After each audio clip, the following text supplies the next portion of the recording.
Hello, folks, and welcome back to World War II TV. And we are still halfway through Holocaust Week. And today is an interesting show because we're continuing the theme that Chris Millington began the week with, looking at the Holocaust in France as a country and how it panned out across the entire border to border, essentially. But today we're focusing on what happened in Normandy. So my guest today is a battlefield tour guide in Normandy, has been the last 8 years. She also happens to be my partner. She's my better half. So she's 2 rooms away. We've got the doors closed so we can't get the audio echo. So my guest today is Magali Desquesne. So good evening, Mag.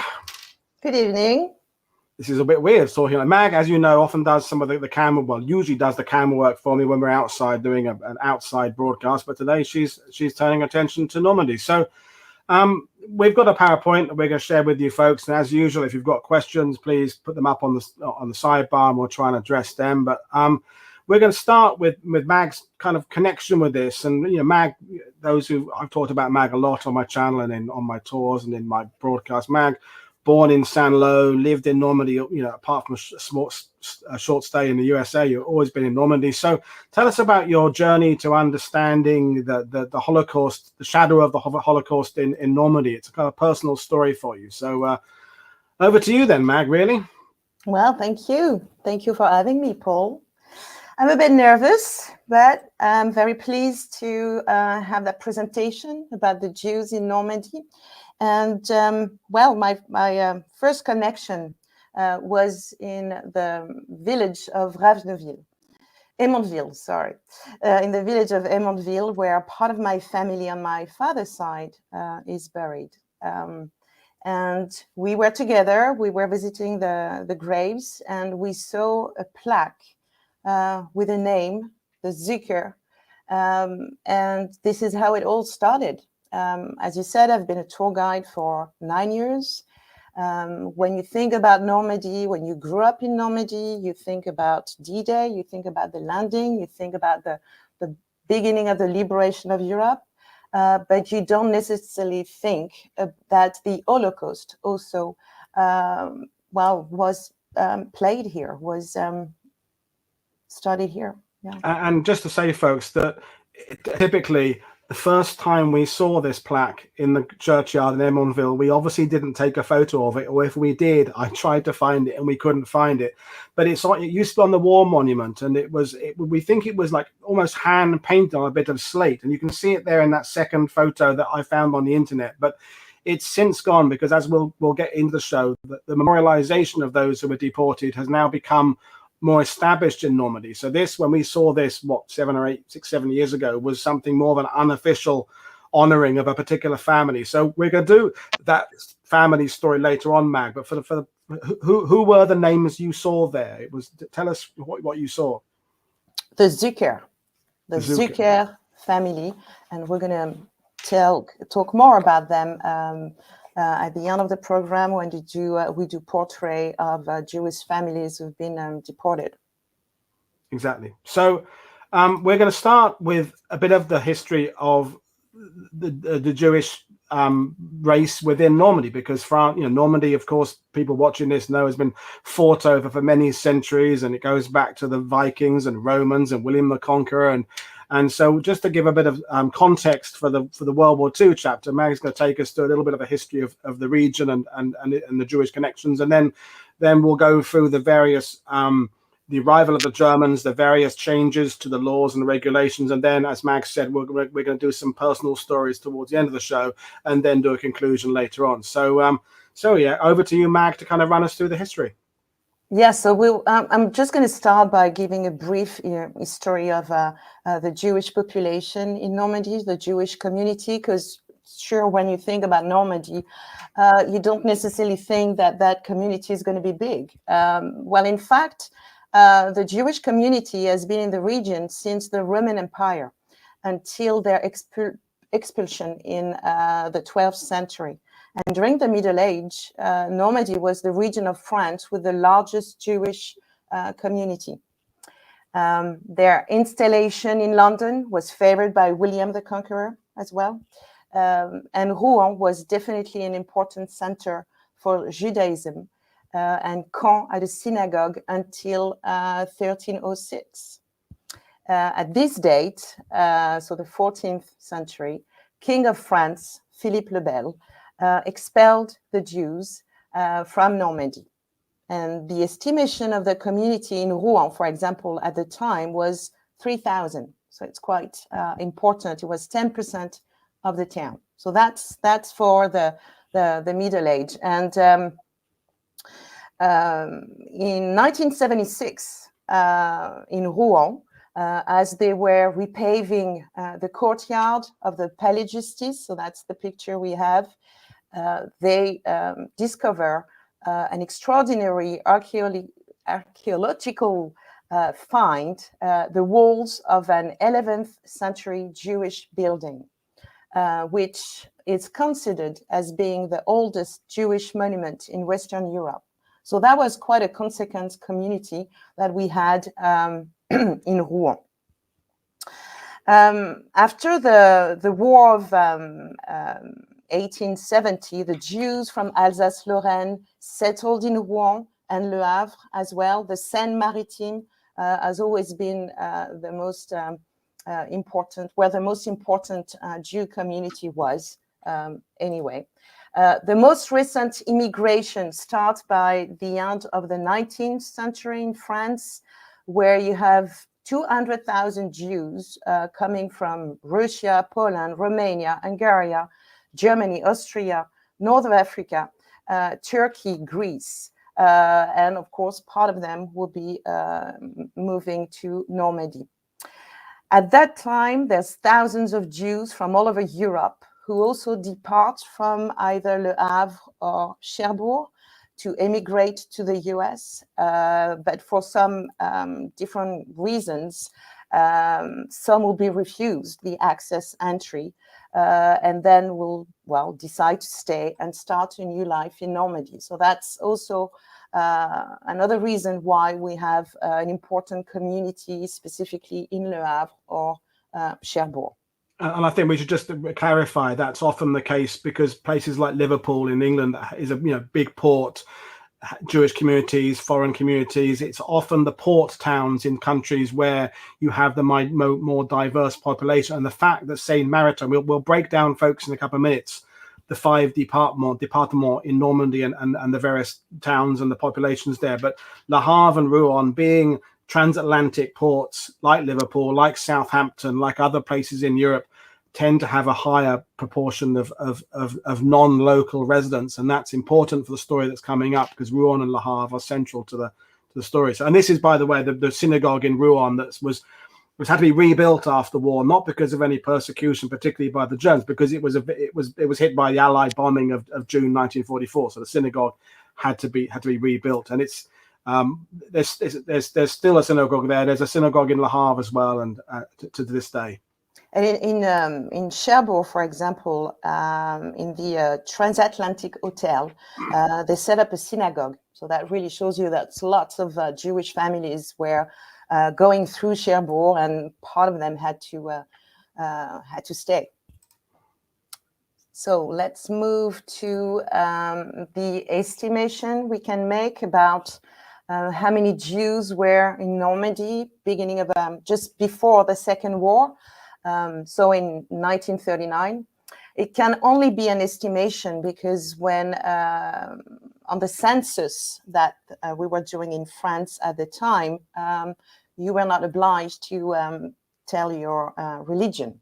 So it's only estimation of a possible 3,500, and the largest communities being in Rouen and Le Havre again, and in the Seine-Maritime, the department of the Seine-Maritime. So numbers of Jews across the 5 departments: 3,500, Seine-Maritime, Calvados, Eure, Orne, La Manche. You have, for example, small cities like Avranches in La Manche, where you only have just few families. Their activity, well, the majority of the Jews in Normandy are merchants, traders, small business owners. They are very modest families in a region that is mostly rural, as we know. for. There's only 2 synagogues at that time. There's one in Rouen, the other one in Le Havre. So none in Manche, Calvados, Eure, or Orne. And like anywhere in France, the ones with the French identities, the refugees from other countries. And in Normandy, before the war, the Jewish population is quite well integrated and represent less than 1%.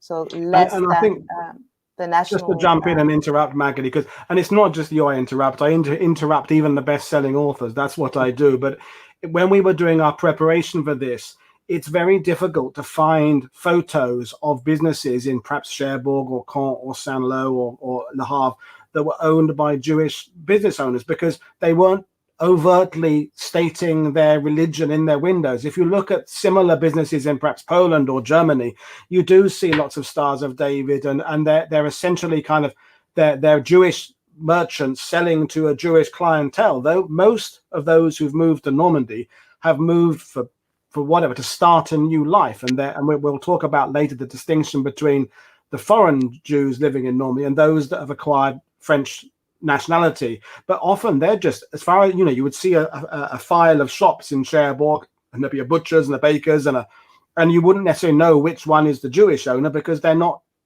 particularly making a big point about it in their decoration. It's just a shop, and also they work in markets, for example. So they don't own a shop. Yeah, so that's a breakdown. So again, folks, when we have Alina on tomorrow talking about Auschwitz, and Waitman is coming on Friday talking about the 10 things you know about the Holocaust. I mean, the whole scale of this is very small compared to other parts of Europe. When you're talking about Eastern Europe and Russia and Poland, it's hundreds of thousands and then millions. We're talking at a peak. It was, say 3,500 Jewish people in Normandy that we know of, but that doesn't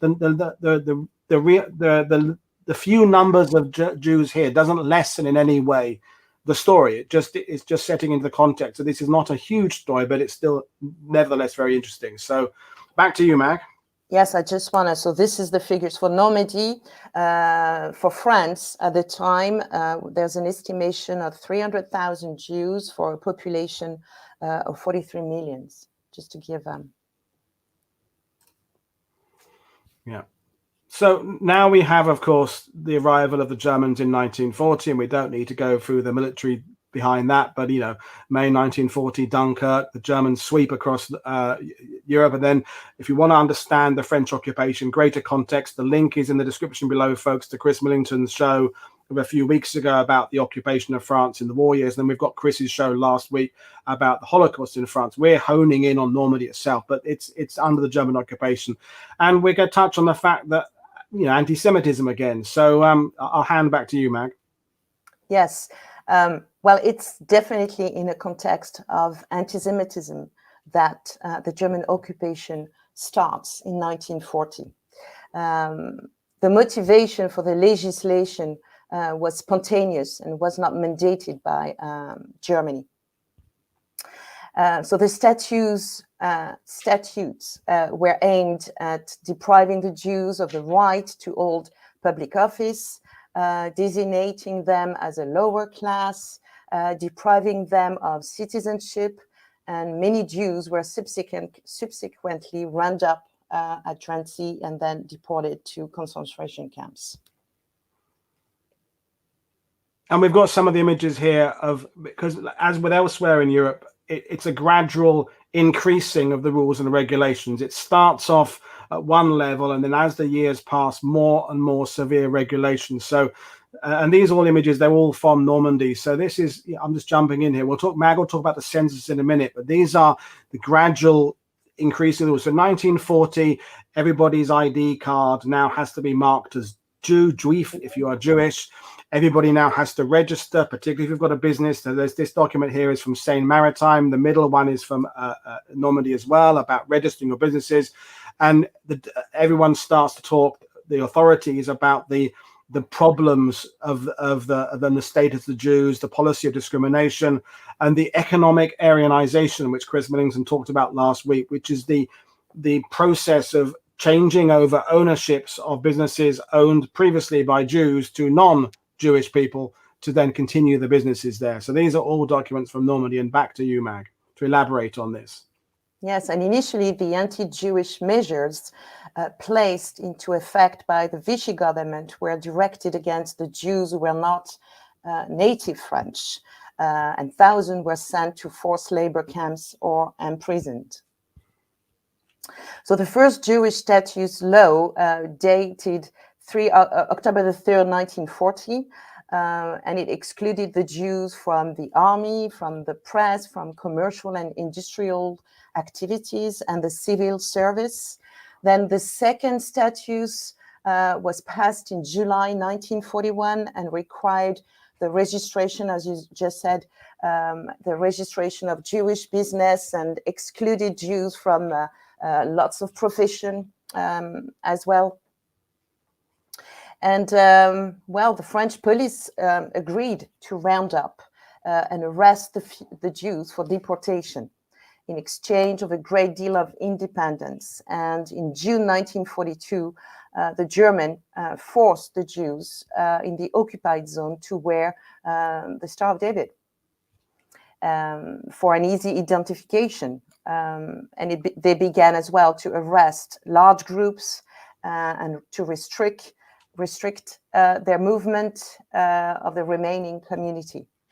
And just clarify, Mag, for us the fact that unfortunately part of the tragedy is that the French Jews, those that had acquired French nationality because they'd been here for 20 or 30 years, they pretty much willingly went off to register themselves. When these first requests came out to you must register with your town hall, they did so because some of them went with their veterans cards because they'd served in the First World War, they'd been working in hospitals, they were doctors, they were lawyers.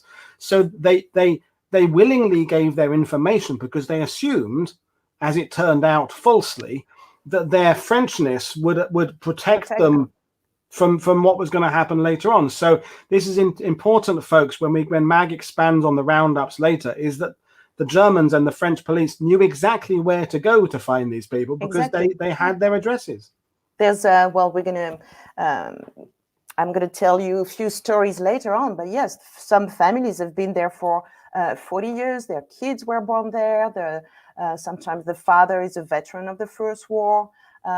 So sure, they believe they are completely, well, they see themselves as French, definitely, yeah. And but the Vichy regulation will start making difference. Yeah. Now, folks, we're going to talk about the particular uniqueness of Normandy compared to perhaps other parts of France is that we now, of course, know that Normandy is where the invasion began in 1944. You have the Bruneval raid of February 1942 to go and get radar. So the Allies are very aware that Normandy is going to be a significant part of the liberation later on. So acts of the resistance units, there's SOE agents setting up in France. And this is why the next stage of regulations, Mag will explain, are to do with reprisals. So explain a bit more about that, Mag. Yeah. So as I said earlier, the French police agreed to round up and start the arrestation of Jews for deportation.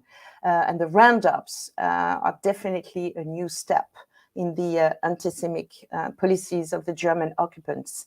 And they all start after 1942, after the Wannsee Conference, where the final solution was decided. And between 1942 and the end of October 43, so 18 months, several roundups will happen in Normandy, arresting always more Jews and deporting entire families. And the first ones, as you said, are usually reprisal. And the Jews, along with the communists, will figure on the list of people to arrest that the German request. They request lists, and they will be arrested and executed after sabotage or the murder of German officers, German soldiers, or for act of resistance as well.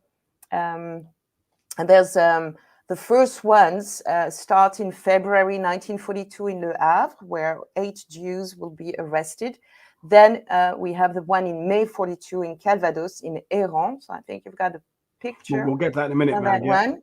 Yes. So Héron was the sabotage. Well, hang on. We'll come to that in a minute, Mag. You're all excited, aren't you? I just want to explain what we've got on screen. So the one on the right there, and there's 2 stories we found. One is a German soldier was killed in Dieppe, and one is a German soldier was killed in Rouen. Now, what's interesting when you look into these is there's no guarantee that these German officers were actually killed as an act of terrorism against the Third Reich. They may have been. It may just have been a jilted lover. It may have been a conventional kind of murder of someone. But the point is, the Germans and the French police used them as an excuse to impose more measures. So this one on the left, and this is not just talking about the Jewish population. It's saying everybody is that there are now curfews. There are now controls. So this is saying here that because of these acts of aggression by the resistance, who they normally blame on the communist resistances, shops have to be closed at a certain hour. Saying here that circulation of vehicles is forbidden after 7:30 in the evening, and there's financial rewards offered for people who can have information about these acts of sabotage. And this is interesting because there are other parts of France that aren't having the same acts of sabotage because they're not as important. And we'll get later on talking about the fact.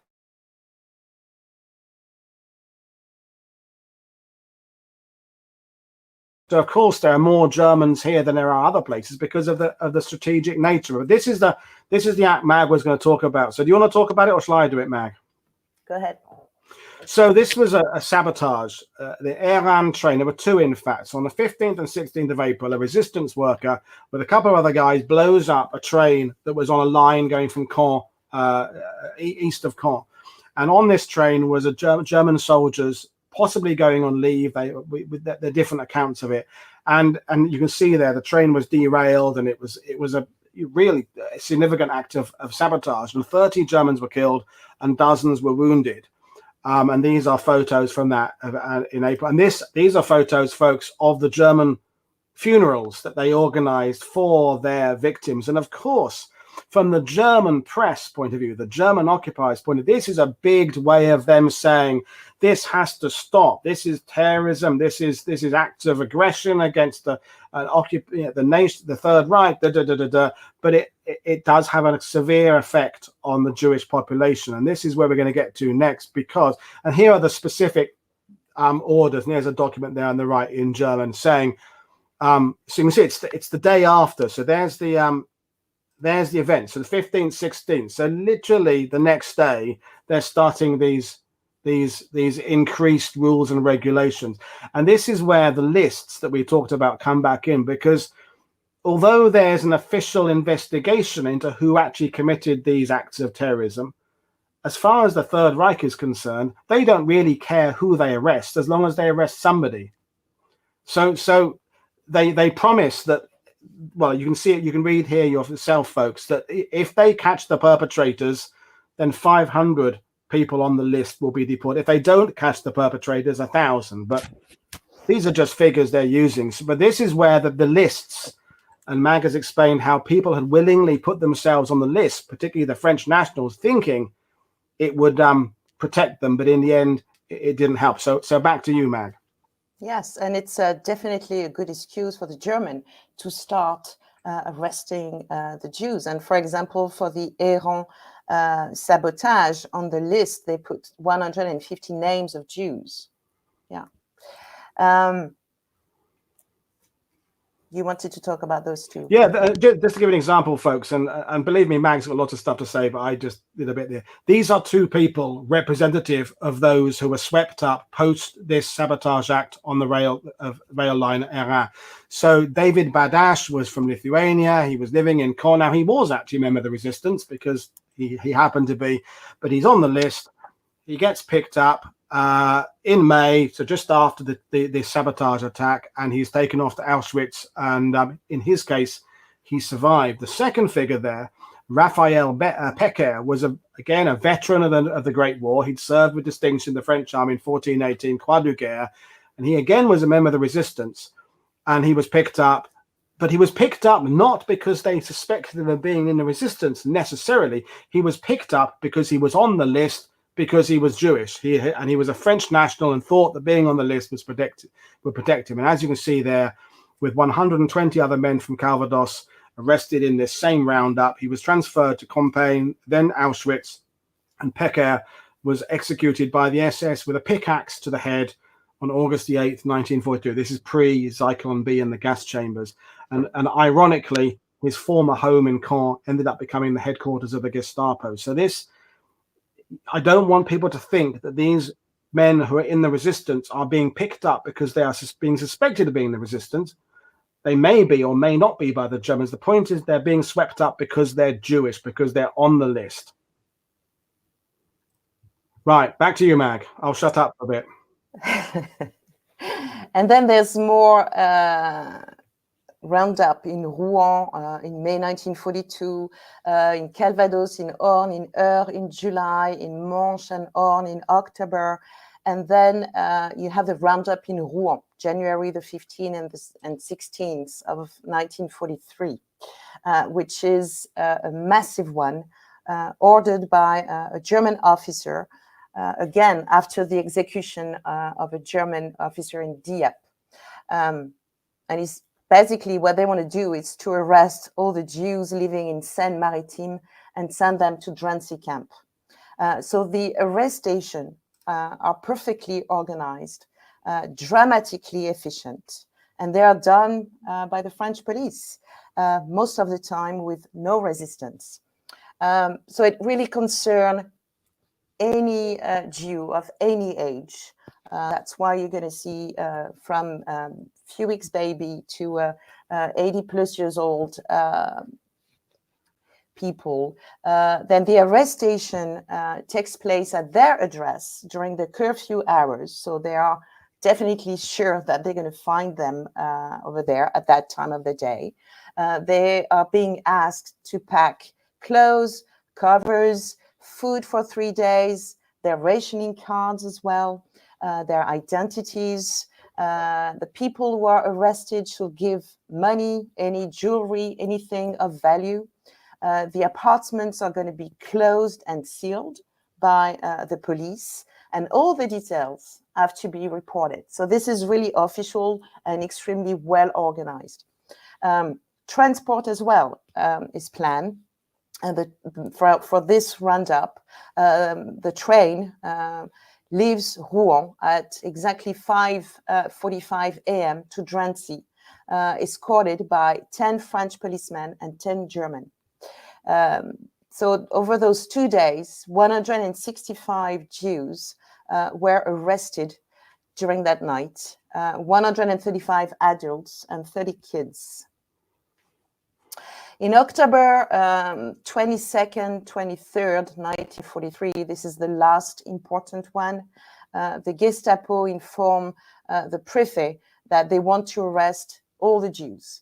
So some prefect will refuse that, but still in Calvados, they are going to arrest 21, in Orne 9, and in L'Eure, and that's the largest one in that department, 37.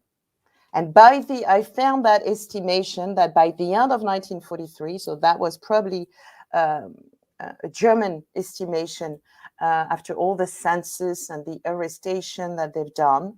And that official report mentioned that by the end of 43, 303 Jews were still living in Normandy. And that's when also they decide then on a general evacuation.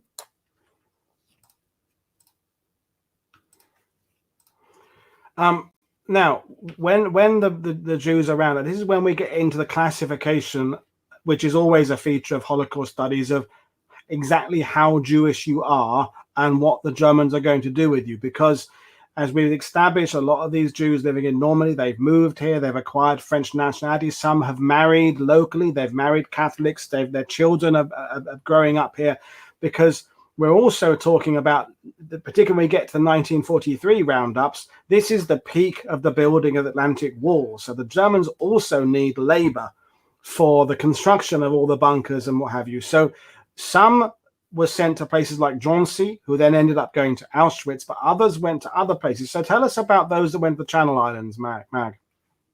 So there's different camps in Normandy, because in fact, once they are arrested, again, it's extremely well organized. They spend the first nights in prison. So for La Manche, for example, it's in Saint-Lô or Cherbourg, or school, anyway, a place that is dedicated for that purpose. And after a few days, they are, as you said, they are transported to transit camps. So there's different camps in Normandy, but there's only one in Origny that, well, became also a concentration camp. So the Channel Islands have been occupied by the Germans since 1940. For Origny, which is a very small island west of Cherbourg, the entire population was evacuated, and only the German will be there for the next 4 years. So yes, sure, they're working on the Atlantic Wall, and they're going to start by opening 4 camps, mostly working camps, and 2 of them will become concentration camps. It's very difficult to find figures because you read about everything about Origny. For different reasons, also because the story is not really well known and not well documented. As I just said, all the civilians, no civilians were there during the war, so there's absolutely no witness. The Germans were doing whatever they wanted on that island. It became, the living conditions were absolutely terrible. It's an island, so it was almost very difficult to get food, and they were more than anywhere starving, the one who were in those camps. So it's not just Jews, there's lots of Russians as well. They're prisoners, and they're working on the Atlantic Wall.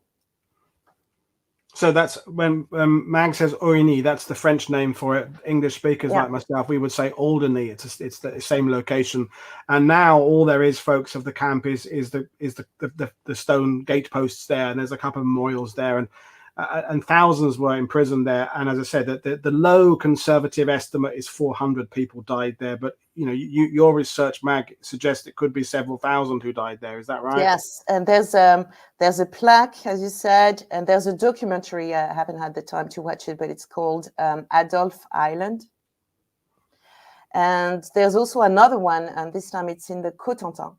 And it's in Carneville. So it's a small village in the middle of the Cotentin where also hundreds of Jews and prisoners were working there. And one day they disappeared. So those Jews often were, I don't know if the translation is good, but were called half Jew because they were actually married to an Aryan person.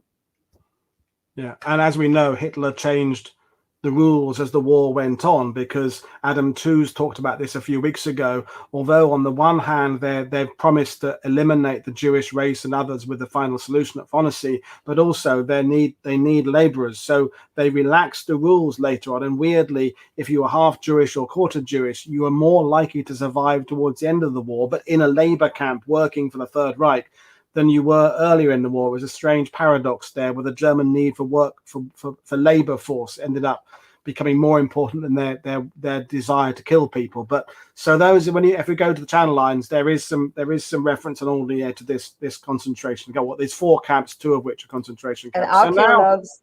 And then archaeological work there. So now we're kind of coming to the important part of the presentation, which is the stories, and there'll be stories of both tragedy and some more uplifting stories of survival. So we'll start with this story here. So tell us about Alfred Levy.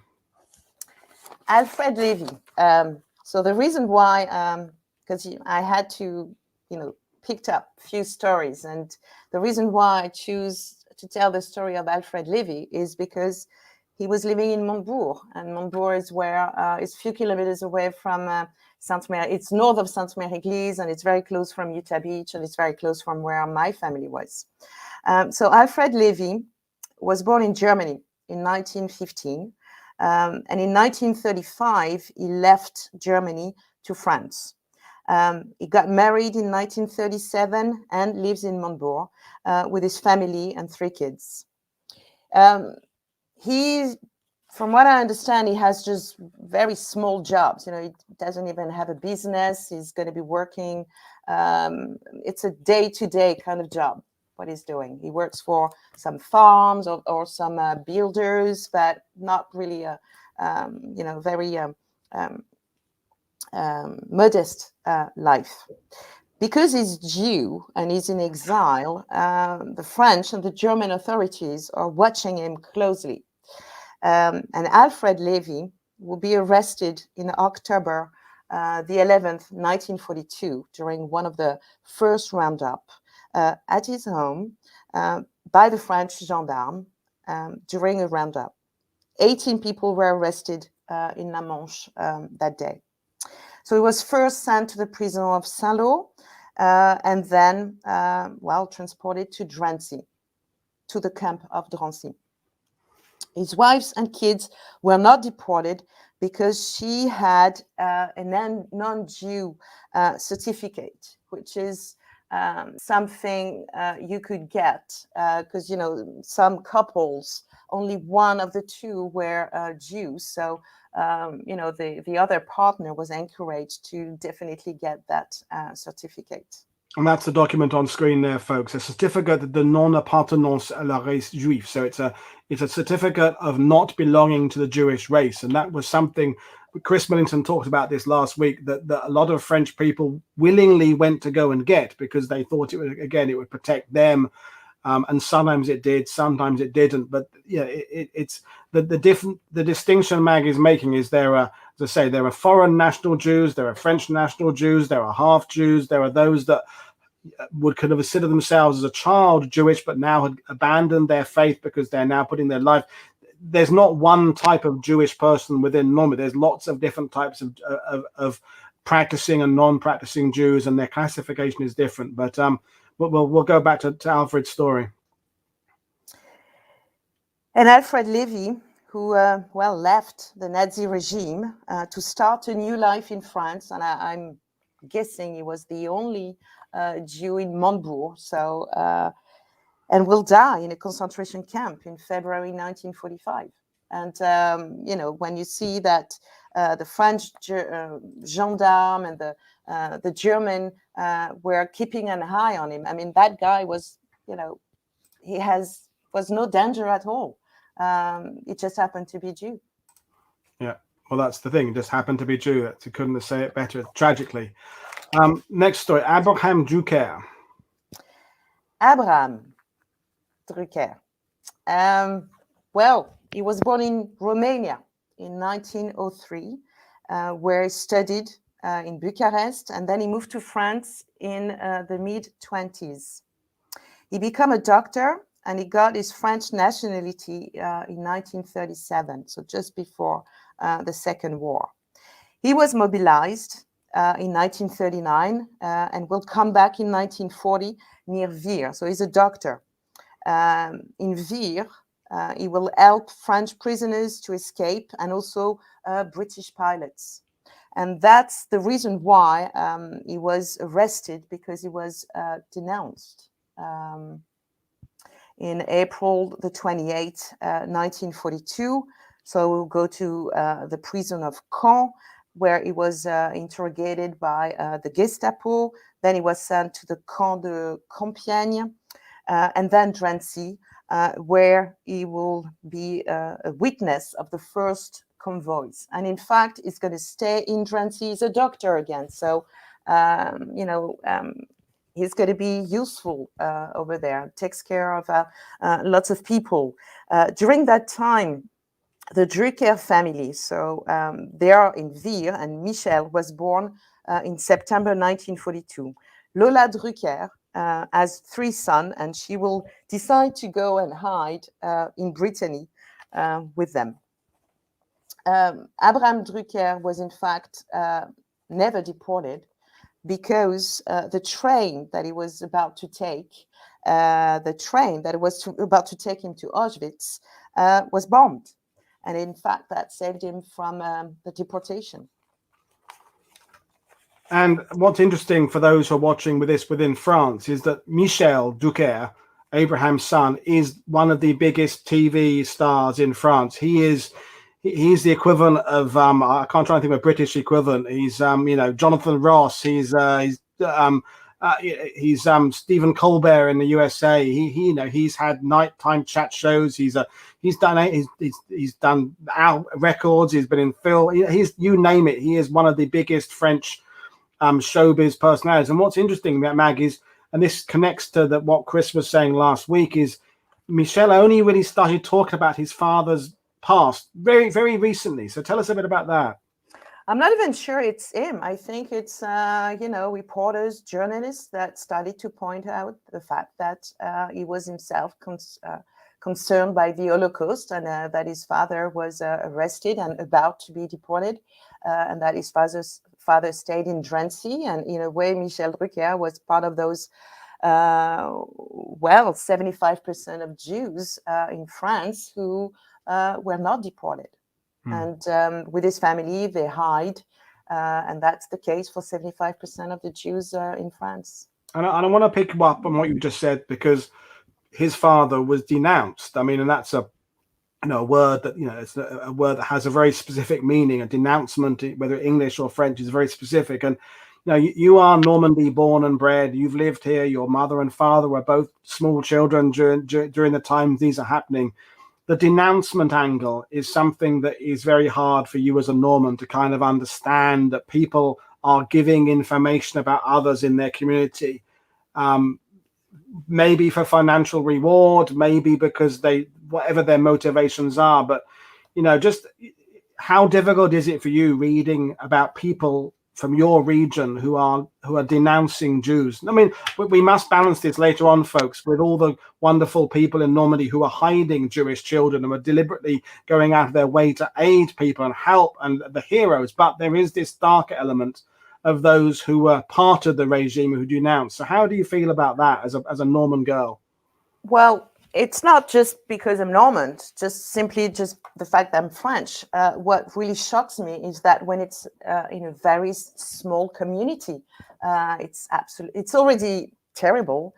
But when you imagine people denouncing their neighbors in a village where there's just few hundred people, it's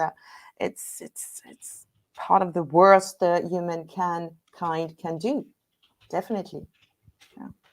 Yeah, and Tonne is just saying there, were they denouncing Jews under duress? Now, that sometimes, obviously, someone might be picked up on suspicion of something else. They're being interrogated by the police, and they would say, do you know anything about, and maybe because they want to save themselves whilst being investigated themselves, they may denounce this, because they would be routinely asked, do you know anything about Allied pilots? Do you know anything about hidden Jews? And in that case, maybe they're giving information to perhaps try and save themselves. But other times, people literally walked into town halls and police stations and just gave information for whatever reason. They willingly went in there. And this is all the... It was extremely well exposed the other day during the first presentation of the Holocaust. Don't forget, in France, there's lots of anti-Semitism. Yeah. And it's clear that it's the war. It's a difficult life for everybody. And if denouncing the Jewish family who lives next door helps, why not? I mean, I know I'm not saying why not for me. Hold on. What I mean is that it's in that context that it's happening in France. Yeah. So another family, and we haven't. And this story, there are multiple threads to it that Mag is not going to necessarily go down all the threads of this. But this is another family of immigrants from Poland. So I'll hand over to you to do a bit more. Yeah, and it's a very special story, and maybe the Krusic family is listening to me now, or they will watch later. But that's the family of a very good friend of mine. So that's his dad in that picture, Charles Krusic. He's 4 years old. So Charles Krusic was born in 1938, and he's still alive. He was born in Paris, and his family is originally from Poland. His parents are very conscious of the anti-Jews regulation that are, really growing since the beginning of the war, and they want to find a safe place for their little boy. And in 1942, they will drive the young Charles to Chany. So Chany is a small village in l'Orne. And they found a family who was okay to take care of them. That family knew he was Jew, and it was almost like a nanny, because she was being paid for that. They really make sure he will have anything he needed, and that he will be well taken care of by that family. And it was and that day in 1942, when the parents said goodbye to Charles, it was in fact the last time that they saw him, because both of them will be deported after the Veldiv, which was in July, after the Veldiv, which is the big roundup, mid-July 1942, well, they will be deported. So the next 3 years, Charles is who's a young Parisian. He's discovering the life in the countryside. He's part of the village.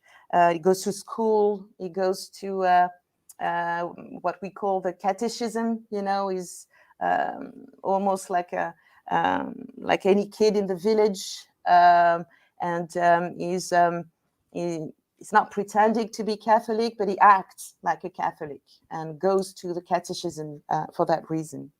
After the war, his cousin, who's just a teenager, will come all the way from Paris by bike to pick him up. And this is Israel, the cousin, isn't it? This because the other story here is the other branch of the family, and there's a memorial there to what would be Charles's aunt, your friend's great aunt. So yes. Sprenza Krusic. So just to conclude, Charles was only 7, and again he was 4. He's 4 on that picture, and he will never see his parents again. And when I met with Michel 30 years ago or so, he is the first person I personally knew who had a connection with the Holocaust. Because, as you keep saying, being from Normandy, I was never exposed to much Jewish families, and that was the first time. And this is the other tragedy. We talked about this on the show with Deborah a couple of days ago, about somehow it's maybe worse if a family gets split and some of the family are killed and some of the family survive. It's because that's tragically what happened, is that Charles's parents, to save his life, hide him in the Normandy countryside, but they themselves are killed. So he survives the war, but he's also been orphaned. So this is that the shadow of the Holocaust is not just those that were killed, it's those that are left behind. And when we get to conclusion later on, folks, and we talk about, we know to quite some detail the figures of the deportees, the figures of those murdered, but we don't really know how many other little kids like Charles were living in Normandy who were then kind of assumed new family lives after the war. We just don't know what information. We don't know whether babies and things were brought out of other parts of France and things, and how many people in Normandy have a connection to the Holocaust without even knowing they have a connection, because kids were just put into new homes. It's an amazing story. But so to confirm, one of your best friends, Alex, who I know as well, and Alex's mum is English, interestingly. Alex's husband, Michael, Charles is his father. So that's why, when we have guests coming on and talking about a subject they've studied, Mag isn't a professional historian, but there's a personal connection with both the region and some of the people we're talking about, which I think is really, really interesting. So that's that family. Then we move, and this is we're now at the point where we bring it back to where we started, that plaque on the war memorial in Emonville and the Zucchier family, which is the story that you really is the one you wanted to bring to the audience today. So I'll hand back to you to explain their story. Yes, so the Zucchier family. Ersen, the father, was also born in Romania, and in 1888 he arrives in France at the age of 19. He married Anna, who was born in Russia, and together they have 4 children. In 1915, Maurice, and in 1916, George. So they are the 2 oldest sons. Then in 1922, Simon, and 1929, Odette, the 2 youngest kids. They both became French citizens in 1925, because there's a couple of 100,000 of Jews who emigrate, at the beginning of the 21st century. And in the 30s, there's a massive nationalization of the Jews, and it will be taken away from them as well. That's also part of the Vichy regulation. Some will be, they will take away their French citizenship. In 1938, they moved to Cherbourg and opened a fur shop. When the Second War starts, the 2 older boys will serve in the French army, like their dad, who did it as well in 1914. So that's also the idea, the typical image of a family that is completely integrated and who will serve their country. End of 1941, Ersen is forced to close his shop and to leave Cherbourg. So that's when they're gonna be in contact with the Abbé Gosselin, and we'll talk about him later on. And l'Abbé Gosselin will help them find a safe place, and that safe place is in that farm in Emontville, and they are over there with another family, Madeleine Galanter, who's with their 10-year-old boy, Robert. They are registered, because as we said earlier, they are registered. They gave their address, and until 1943, they are protected by their French citizenship, nationalities. October the 22nd, 1943, early in the morning, they are arrested at the Farm de la Fontainerie. Odette is in school, so the German will go and pick her up there. 6 of them stay for a week in the prison of Saint-Lô. They are convoyed by French gendarmes to Drancy in October the 29th. And November the 20th, they are part of the convoy number 62 that transport 1,200 Jews. 150 are just kids, to Auschwitz. They were directly taken to the crematorium, and their death was reported on November 25th. And this is all the official document by the préfet de la Manche. So the préfet is, the representative of the French, the local government, yeah, the local government. And this is the tragedy. People are saying in the sidebar, the tragedy is, and we talked about this even with the film show last night with Lucinda about the French, is that for years there'd been this sort of false understanding that it was the Third Reich, it was the SS, it was the Gestapo doing this process. But actually, in most cases, it's the French police. It's those that are actually, they're French nationals arresting fellow French nationals. And, it's just heartbreaking seeing these documents in French about, this is the official that he said, I have the honor of saying that the police, the guy arresting Israelite French from foreigners, but they're still saying they're foreigners, even though they've been in France, been French nationals for 20 years or so. And Mag is very, very humble. The majority of the Jews were arrested by the French police. Yeah. And for this, Mag, you're being very humble, but you were asking me about the denunciation, what I think about that. Well, of course, it's absolutely awful But this is also a very difficult heritage, to know that at the time, 75% of the Jews were arrested by the French, even before the German asked them anything. And your own father was in a farm in Emonville Yes. at the very same time, within really almost hundreds of yards of where the Zuckers were. This is and really. you don't even know whether maybe your dad even knew this family. You don't really know, do you? I will never know. It's too late. There's so many questions I like to ask my family, but they're all past now, the ones who were alive at that time.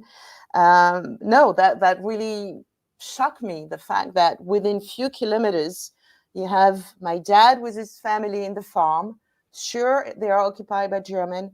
Sure, they can randomly be wounded by bombardments. And few kilometers away, you have those kids who are in school, and the French gendarmes come to arrest them. And the point is, they're just as French as your dad is. Really, they're just as French. They just happen to have Jewish ancestry. They're just as kids. They just happen to be Jew.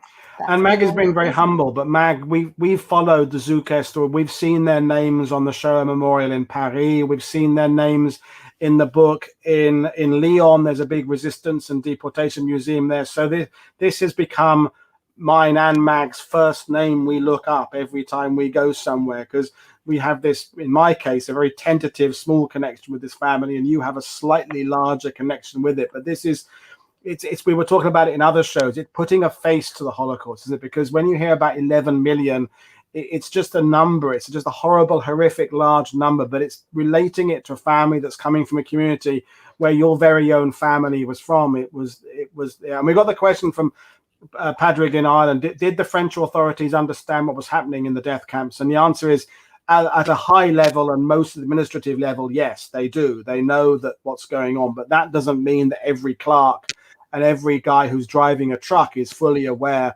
because there's still, Chris Millington was talking about this last week, there's still this idea that they're being relocated elsewhere in France. They're not being killed. They're just being taken away and collected to other places. But of course, the people higher up the train know full well what's happening to these people. And certainly the Vichy government, and Chris elaborate on this in great detail, they know exactly what's happening with the Veldiv roundup in Paris at the sports stadium. They know exactly where those people are going.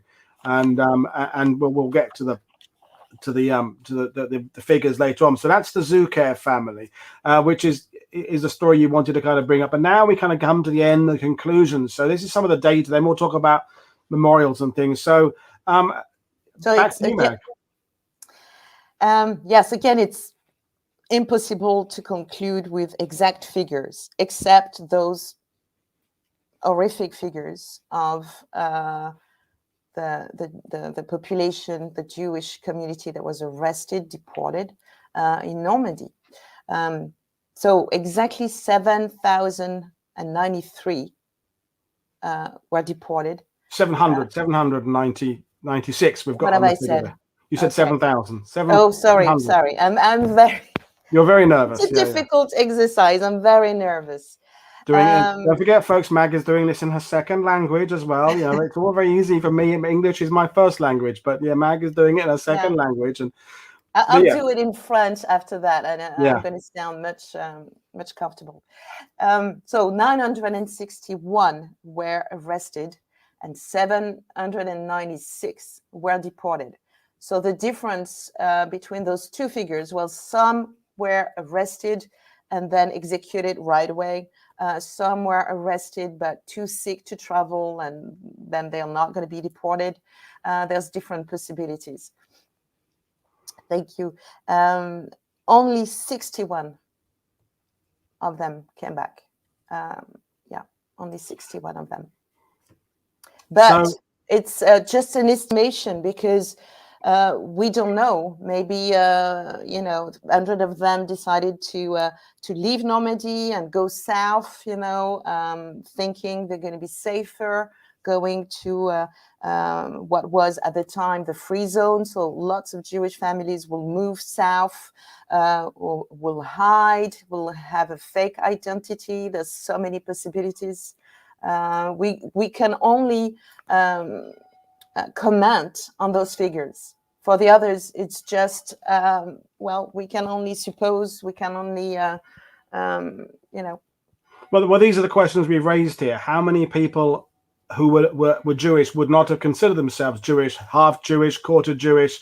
Another fact we should mention is there were Jews who'd been serving in the French army in 1940 who had already been taken prisoner by the Germans, and they were maybe in camps in Germany as just prisoners of war. So there's another, and of course, another thing is, of the Jews who were hiding in Normandy, how many of them were victims of the bombardments? Because that's another subject we've covered on World War II TV, the fact that thousands of Normandy civilians are killed in, well, not just in June, but in April, May, and June, the bombardments of Normandy, thousands are killed there. Even in your village of Saint-Marcouf, where your other part of your family from, is the highest civilian numbers of casualties in La Manche, killed on June the 6th in the bombardment. So there are other Jews who are victims in that way as well. And of course, it's the children. I mean, you particularly have an interest, your mother, your children are grown up now, but it's the children, because we did Charles's story a few minutes ago, but as we said then, how many more other children are there who were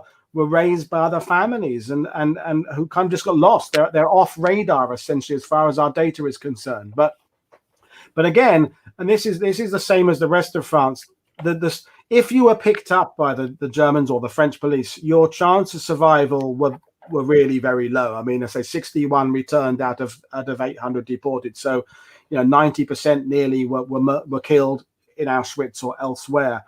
But 75% approximately, I think it works out about 78%. Again, we can't be accurate because we don't know how many Jews were there in the first place, but many more survived, and by not being denounced, by not having registered, and by just not being picked up. So this is where it's interesting. This is, we're going to come to kind of conclusion now, but before we do that, we want to talk about some of the righteous among the nations, the juiced, the French call it. So talk about what it is to be a righteous among the nations. So a righteous is a non-Jewish person who saved Jews from arrestation and deportation.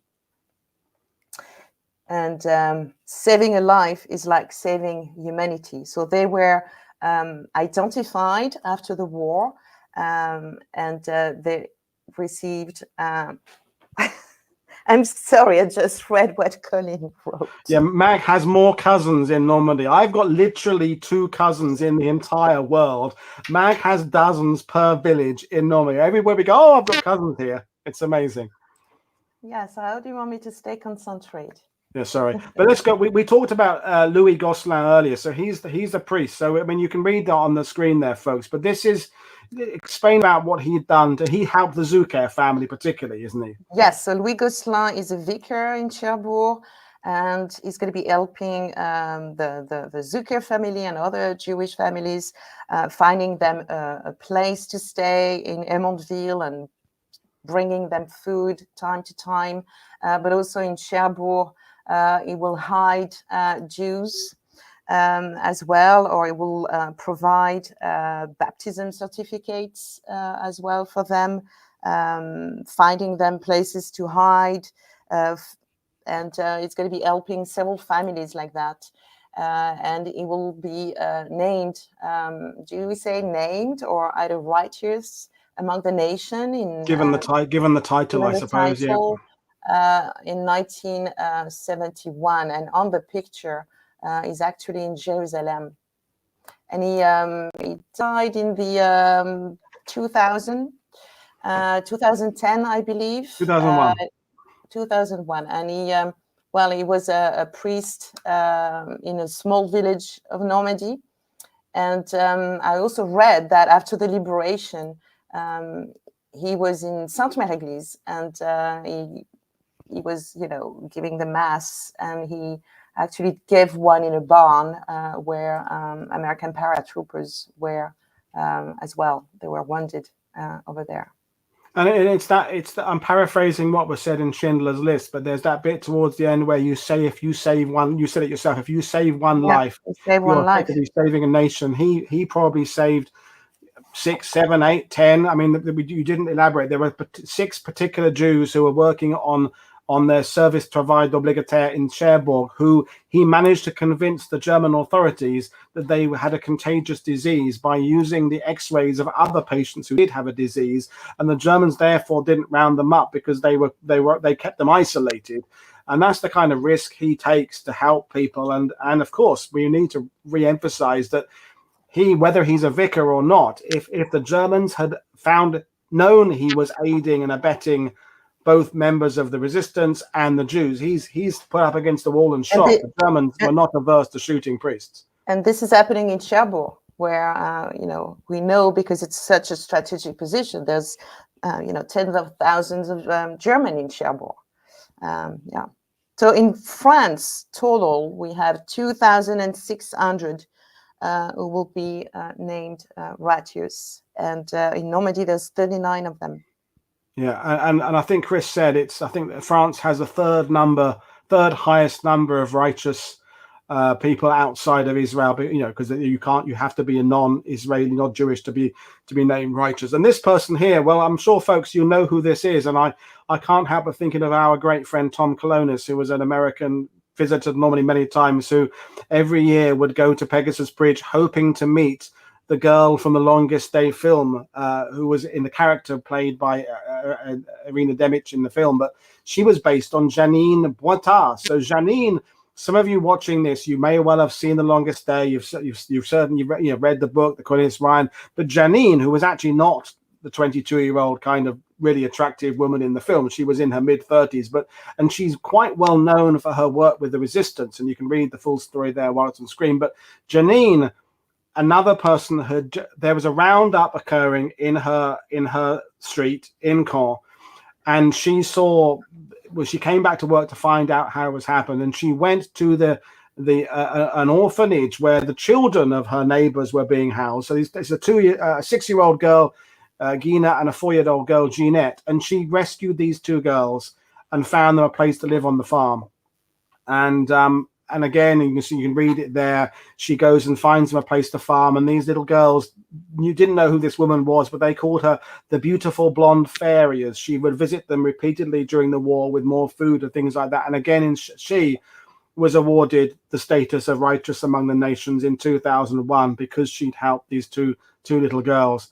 And these are the 2 little girls here who were saved by Janine. So the woman from the film, yes, she was an active part of resistance. Yes, she was part of the famous network operating out of Caen, but she also saved the life of 2 little Jewish girls. And it's that kind of story. And we could, Mag's been reading voraciously for the last couple of weeks about this. We could do several more hours of stories of both the victims and these people like Janine and Louis who are saving people. But now we're coming towards the end now. And oh, by the way, this mentioned the book, Mag, as well.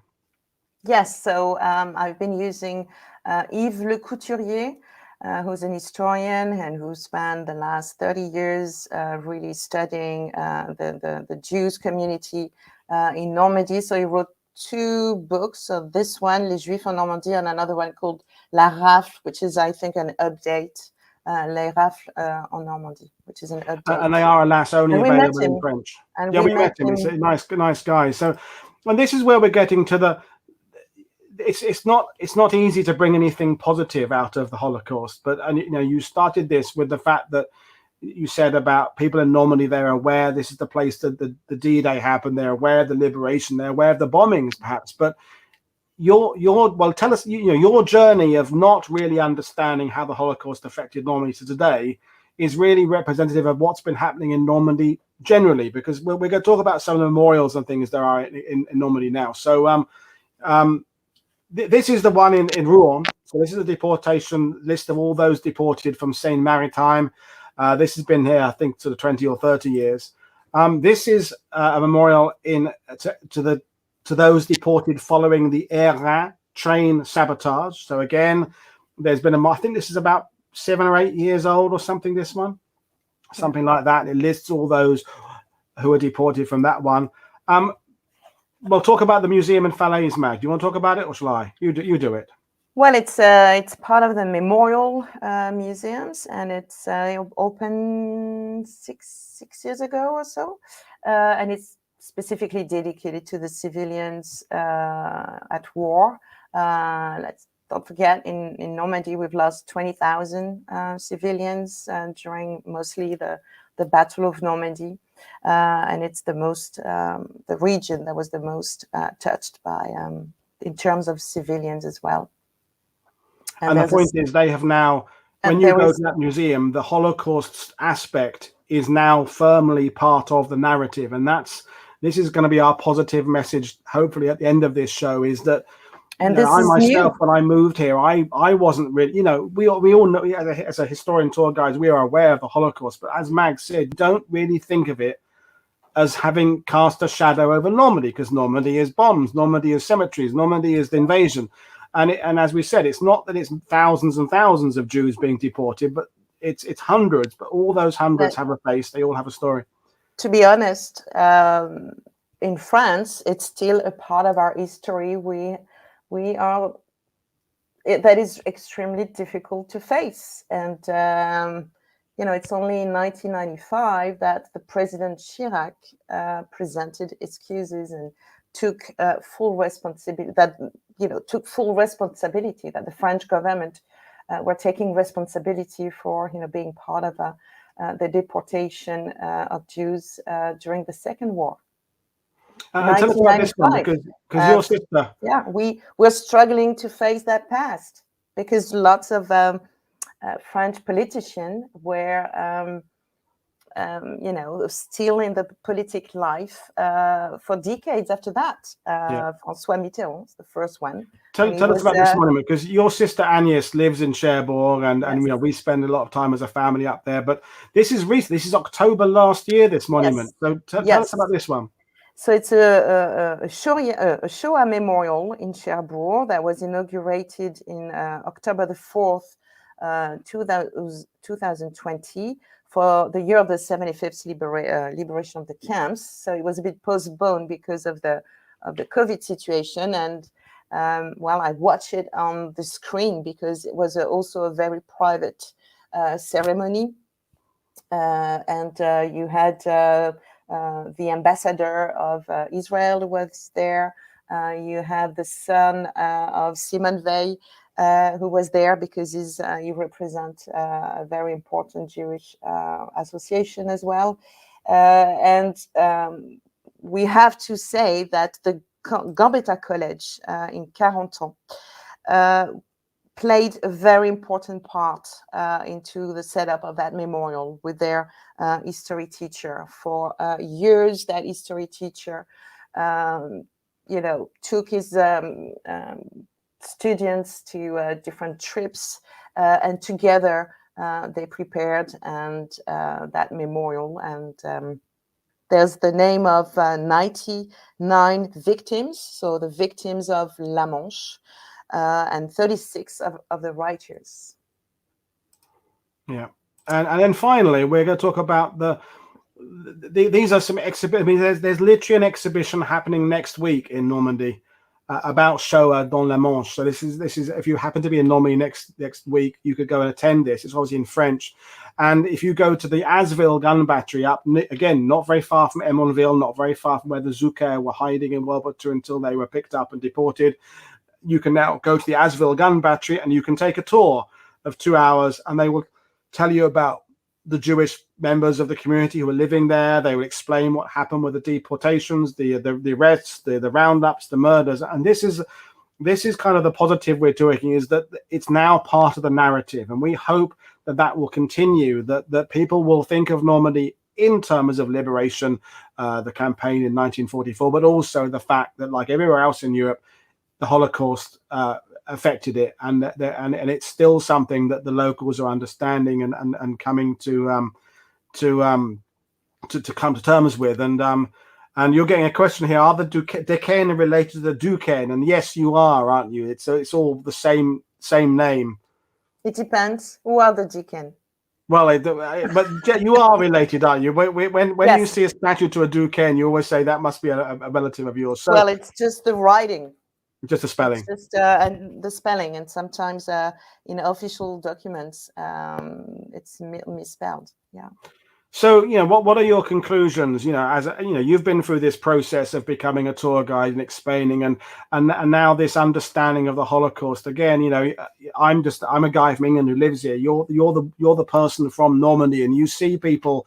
We've talked about this before. You see people coming from all over the world telling the story of Normandy, but you are from Normandy, and it should often be someone from Normandy telling Normandy's story. So again, to conclude things, what's your kind of, if you've got a message or a conclusion or a statement you want to make about the Holocaust and the fact your family were here at the same time, anything to kind of close it off?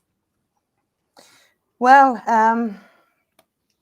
it's a very sensitive subject, and I was very nervous to present it. And I have the feeling I did not do I should have done it better. I'm sorry. I don't feel comfortable right now. But the positive thing is that 75% of that population was saved, was not deported. But yeah, it's I've been reading so much stuff about it these last days, and it has always been a subject that I was very sensitive about, and it's difficult. And there's a lot that I would like to say, because I'm so concerned that this might happen all over again. This is not possible. The one who survived the Holocaust are dying right now. They are in their 90s, and I can't imagine what they're still experiencing, because anti-Semitism is still around. And you survived the Holocaust. You lived a full life after that, and you're about to leave the earth, and you still see that happening, that anti-Semitism. Yeah, that tragically is unfortunately that's how it is. The world is still full of hatred. The world is still full of prejudice. And if it's not one group, it's another group who are being persecuted. We see it now with whatever it would be, gay people, trans people, people from Afghanistan. There's always, and unfortunately it will continue to be, fear of people who are different to ourselves. And it's just an awful world in some ways. And yet the fact that we can look at the positives of the fact that these people in Normandy are now, their names are on memorials. We can look at the people and we can see who were the victims. We can see the names of people who tried to help others. And as you said, you said it yourself, and I said it. If you save one life, you've saved the world. And I think that's the message we should send a lot, is that if you can just be nice to one person, if everybody's nice to one person, it'll be a much better world. So that's where we are with the Holocaust in Normandy. I'll just remind people what we got coming up, and I'll come back and say goodbye to you in a second. So, folks, deeply personal show tonight, because this is her region, and the Zucchier family, though she didn't know them, she has this wonder whether or not her dad knew this family. Anyway, tomorrow, Alina is coming on to talk about the horrors of Auschwitz and the use of Zyklon B, and she has warned people on Twitter it will be a no holds barred. If you are sensitive to hearing some of the horrible stuff about the Holocaust, that is going to be in tomorrow's show by the truckload, unfortunately. So, or fortunately, it's going to be a very graphic. This is going to be the show that explains just exactly how barbarous the Third Reich were in their persecution of people. So that's the really horrible show. And then Friday, Dr. Waitman Bjorn is joining us to do, we've called it 10 Facts You Should Know About the Holocaust. And Waitman is one of the Europe's most renowned Holocaust experts, and he's going to be running through these things that we should all know. And some of them you watching will know, and some of them you may not know. But that will be a really informative show, again, with some pretty horrible facts being imparted in it. And then that brings to a close Holocaust week, and then next Sunday, Battle of Britain week starts, which is a slightly lighter subject. But I'm so glad I have talked about the Holocaust, as difficult as it has been to do and as sensitive as it is, and how horrible reading some of these stories is. It's important to tackle this subject. So yeah, both the shows tomorrow's show and Friday's show, they're both back at 7 p.m. UK time. I had to shuffle them around a bit because Alina's been busy with projects and Waitman's busy with projects, but they're back on schedule now for tomorrow, the next 2 evenings. So there we go. So back to you, Mag. So thank you very much for joining us, Mag, and I will meet you in the kitchen for a glass of wine in about 2 minutes' time. That would be nice. So, folks, as usual, please check out what we're doing on Twitter. Please share what we're doing on YouTube. The link to Mag's Twitter account is below, or Mag doesn't you, or website below. If you want to come to Normandy and get a tour of Normandy from a point of view of someone whose family has been here, Mag will tell you about the beaches, but you can also tell you about the civilian experience as well. So Mag is a tour guide like Colin, like Duncan, but Mag is the best. And I would say that because I'm living with her. So there we are. And that's the end of today's show. So this is Paul Woodadge from WW2 TV saying thank you very much for your company. And I hope, again, we can go away from this with some thoughts about what we can do to kind of make the world a better place and remind ourselves that we are tragically never very far away from horrible events happening again. We just have to work together and come together as a society to make sure they don't. So there we are. That's Paul Woodadge. Enjoy the rest of your day. Thank you very much, Mag. I will see you all tomorrow. Thank you.